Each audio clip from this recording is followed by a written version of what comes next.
1921, Secretary of Commerce Herbert Hoover joined representatives from the 7 states to seek out a solution to equal water rights.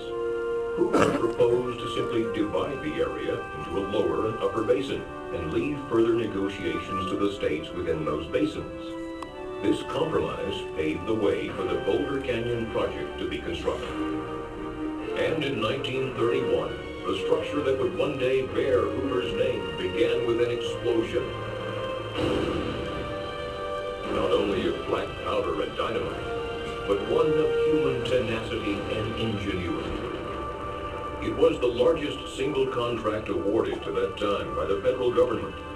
It took the combined resources of 6 companies, forged into a single contracting entity, to undertake the mammoth project.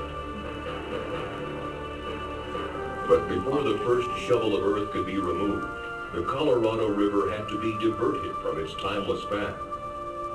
The key was to cut 2 tunnels through the canyon walls on each side of the river, each 56 feet in diameter and approximately 4,000 feet long. The 4 tunnels took 2 years to complete.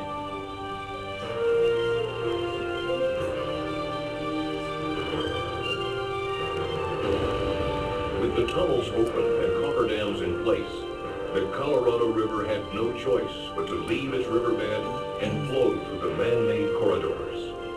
With the river diverted, steam shovels dug through as much as 135 feet of silt, mud, and gravel to reach bedrock. And there, Hoover Dam began as a simple square wooden form filled with concrete, followed by more than 3 million cubic yards of concrete over the next 2 years. Add the adjoining structures, and enough concrete was placed to build a 4-foot wide sidewalk around the Earth's equator.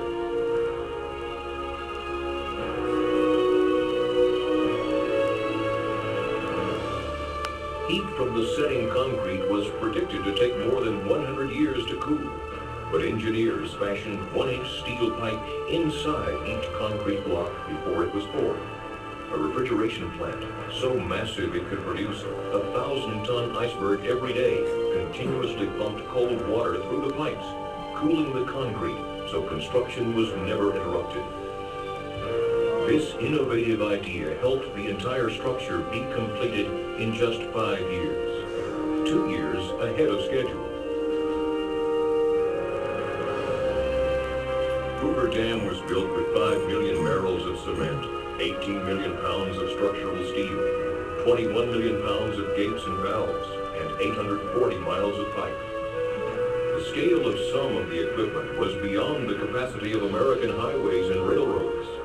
The pipes that would carry water from the reservoir to the generators were so large they could not be shipped, so a manufacturing plant was created to build them at the site. An infrastructure of highways, railroad tracks, and power lines had to be created to move men and materials from outlying areas to the dam site and to supply electricity for construction. An entire town was needed to house the workers who were pouring in from all over America in the midst of the Great Depression. The project averaged 3,500 workers a day, working 3 shifts, 7 days a week with only 2 days off a year. The pay scale started at $4 a day, a good wage in the midst of the Great Depression sweeping America. Amid the country's economic uncertainty, the workers in this canyon gave new life to the nation's spirit, as they gave new life to the desert Southwest. This is an engineering victory of the first order. Another great achievement of America. Produces almost 4.5 billion kilowatt hours of electricity each year, enough to serve the needs of over 1 million people.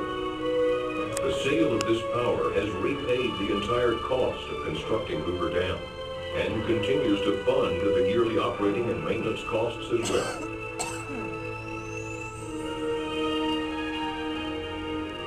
Hoover Dam helped ensure a future for the communities that settled along the river in the low, flat valleys of Southern California and Southwest Arizona.